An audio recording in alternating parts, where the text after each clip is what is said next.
Hi, it's James for Tabletop Gaming Guild, and today we're going to take a look at FantasyForm. This is going to be designed by Lucas Gentry. You may know him from Space Shipped. And this is going to be published by Button Shy Games. This is going to be a solo game. You're going to be trying to fight a rival and defeat it before time runs out. So let's go ahead down to the table here, and I'm going to show you how to play FantasyForm, and then we're going to come back and I'll give you my final thoughts.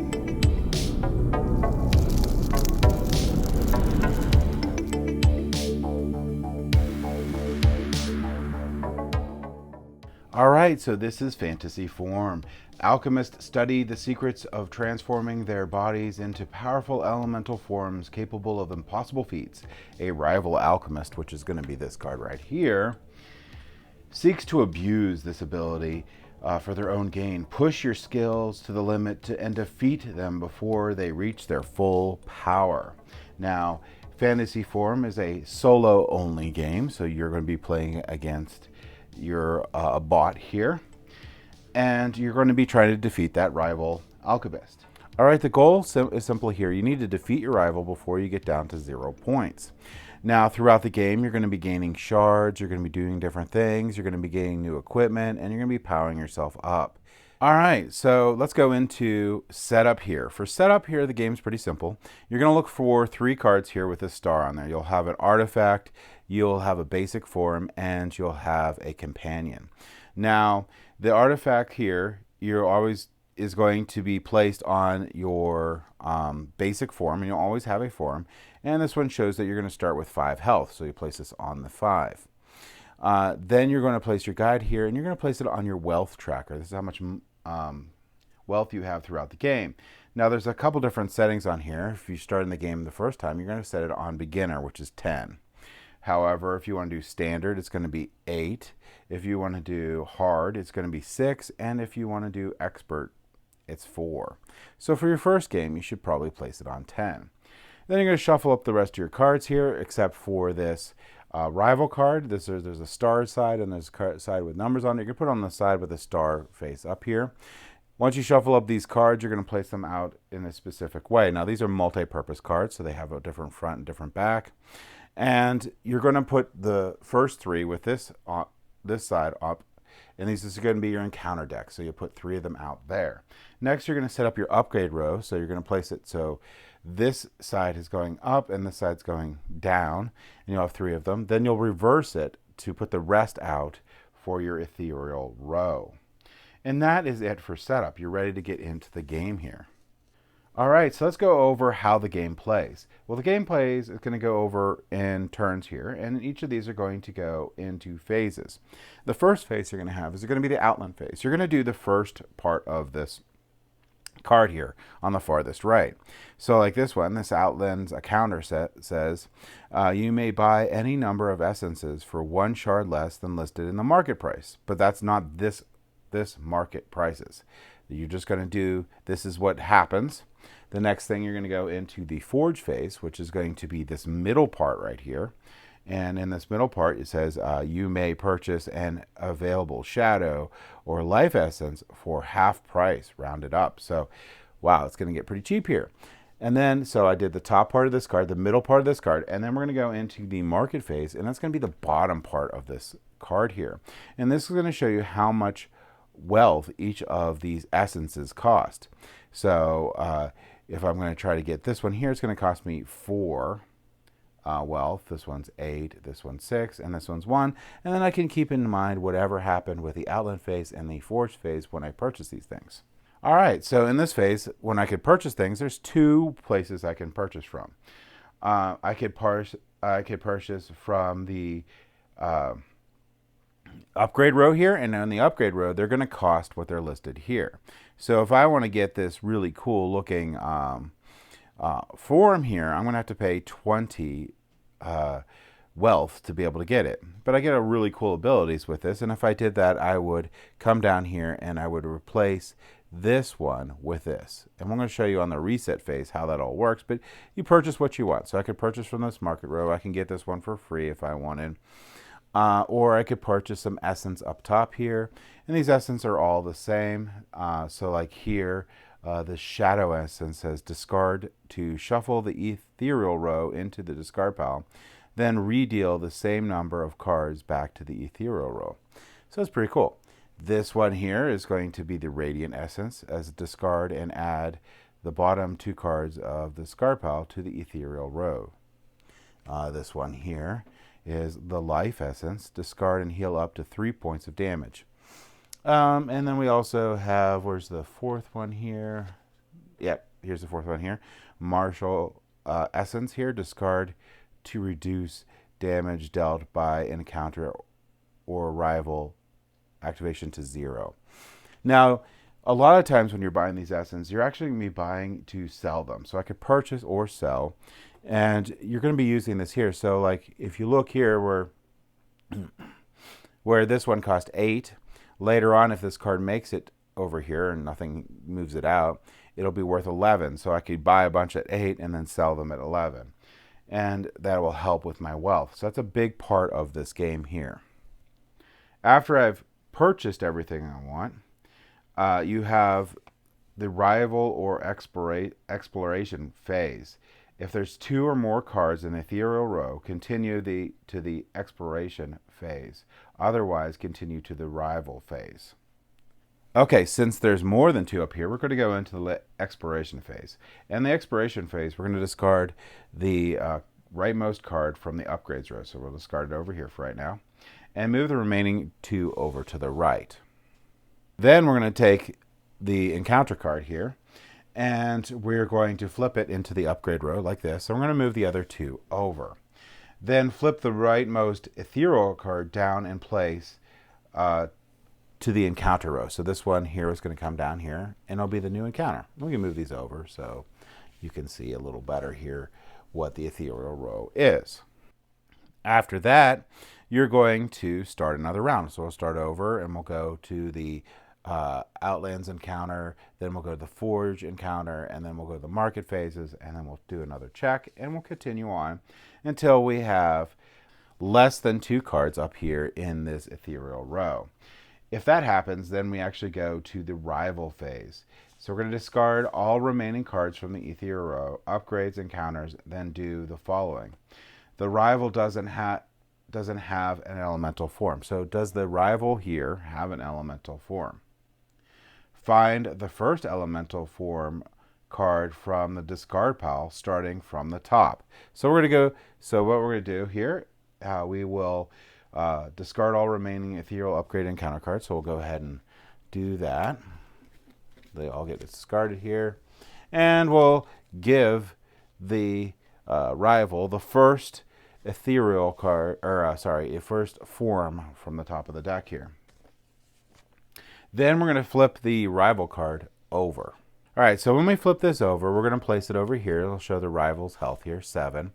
And this is going to be part of our turn counter on here. So also you can see that this has the summary on the card here. So if you forget, you'll know that if your turn ends with 1 or 0 cards in the ethereal row, discard all the upgrades, ethereal cards, and encounter cards, then search through a discard pile until you find the first elemental form and put it on under this card. Flip this card showing the 4 on top and position it to show your rival at full health with the rival power showing on the left. Now here we go here. So this will be at the 4. If your turn ends with 1 or 0 cards, the ethereal row, discard all the cards, and you'll do a reset. And then you're going to turn this card to a 3. Then you'll turn this card to a 2 the next time, and then you'll turn this card to 1. So if you may spend 4 shards to deal 1 damage to your rival as many times as you can afford, which is going to be very important. If you bring them down to 0 health, you win. Otherwise, rotate this card down 1 number and reset for the next turn. If the card was already at 1, instead rotating, you lose the game. So it has a timer on here. Here's the health. And now that they have this form here, they have a special ability. You don't need to, so this is the purple one for them, and this is the green one for you. So for them, if the rival has it, they're going to take 2 damage, or 1 if your rival has 5 or fewer health. This one here, you don't need any special powers. You're huge. That's what this earth form does.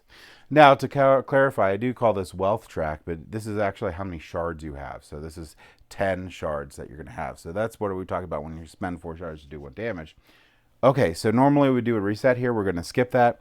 We're just going to explain the next part. So now if we came back through, we did a reset, we played the game again, and we are now at the rival phase again because we had 1 or less cards in the ethereal row. We then have a rival with a elemental form. We're going to activate its first power here. Then you have the opportunity to fight back. You could spend 4 shards here, so that your wealth here is going to be your shards. 4 shards to deal 1 point of damage to your rival. So you're going to want to build up your wealth here as the game goes by, so you have enough to damage them, but also you'll have to balance purchasing things and giving yourself stronger abilities. You may do this as many times as you can afford. If you take your rival down to 0 health, you have won. Either way, so if you've won, the game's over, but if you haven't won, you're going to reduce this timer down, so it'll go down in this case to a 3, marking where it was in health. And we're going to repeat. We'll go back to that reset phase I'll show you in a second, and we're going to keep going. Now, if this ever gets down to 1 again here, and we get to the rival, you have lost the game. So you do have a timer on here of how many turns you have before you get to knock out the rival. So let's scroll back here, and we're going to go to the reset phase. The reset phase is pretty simple. You're going to, I always like to go like this and put them all facing the right direction here. Well, right direction is relative, at least the same direction. And then we're going to place out 3 cards after we shuffle for the encounter row here. And then we're going to put out 3 cards, and they're going to be this way, facing up for the market row. And then we put the remaining cards with the essence side up, or with the forms upside down, for the essence row. And we're ready to do another round. Okay, so to wrap up the game sequence here, we're going to take our turns, and we're going to first resolve the top encounter, then the middle encounter, then we're going to go into the market phase, and then we can buy essences that are across the top here, or we can get new equipment here in the market row. And we'll continue doing this round after round until we only have 1 or less of these cards in the essence row, and then the rival will trigger. And we'll go through, and if it's the first time, we're going to gain a form for the rival and flip it over and place it at full health here. And as time goes by, if we hit this again, we're going to reduce this timer down. If the timer gets down to 1 before we knock out our rival, we have lost the game. But if we knock out our rival before that happens, we will win the game. Now, a couple interesting things here is the tags. Now, the tags in your basic, you don't really get any on here. This is just your carry amount. But later on, if you get a form here, which you will, you're going to have these little tags on here. And there are a lot of different tags. And these tags are going to give you bonuses or setbacks. Some of the encounters are going to require that you have certain tags, or bad things happen, or good things happen. So this one here states, if we had this one hit, it would state gain 1 shard for every empty space you have in your pack, unless you have this icon. And if you have that icon, that's not going to happen. Or take 2 damage unless you have the fire icon. So that one's positive. So you're going to want to look at these tags. You're going to want to potentially get them to help you out throughout the game. Now, a couple other clarifications in here. So if you replace these cards out, you're going to take this card here and you put it in your discard pile. So if I get a new companion, I purchased this one. If it was down here, I would place it where my wealth is, and I'd have a new companion. And if I purchase a new form, it always starts at full health. So I couldn't purchase this one because it's way up here. But if it was in this row here and I purchased it, this one would go to my discard pile, and I would place this out. Now, again, the right side here is for you, and the left side here is for the rival. So if I have it, I get this ability right here. If I have this life icon here attacking them cost 1 less shard than normal. And if the rival has this, it's going to be take 2 damage. So left is the rival side, right is your side for that. Now, I couldn't purchase that because it's in the ethereal roll, but if it was down in the market roll, I could have purchased that. All right, so that's how you play FantasyForm. Let's go ahead back up to the table here, and I'll give you my final thoughts on this game.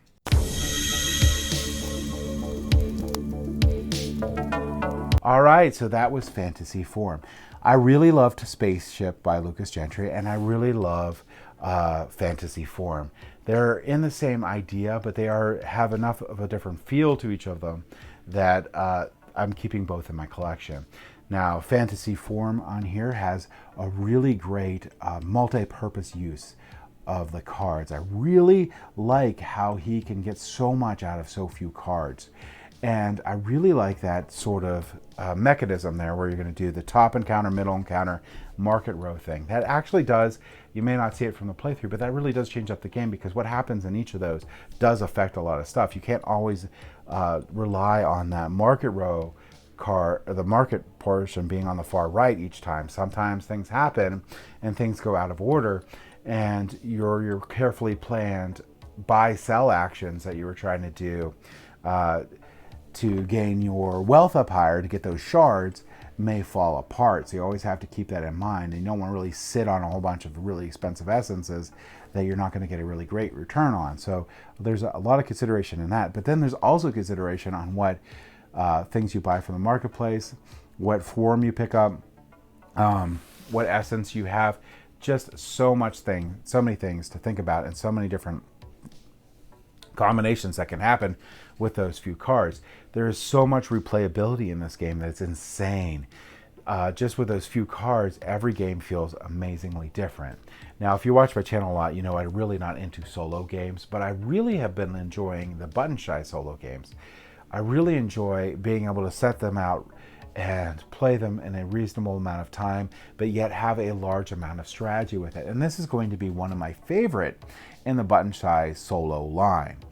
I believe I'm going to get a lot of plays to this, and I actually look forward to some expansions in the future. Hopefully those will come out, just like they did for Spaceship. And that's my recommendation. If you like solo games and you're looking for a really good one with a good amount of strategy that you could play in a reasonable amount of time and doesn't take up a lot of space, just easily portable to take it on the go when you're waiting, this is a really good game to check out. And that's my thoughts on FantasyForm. Thank you for watching.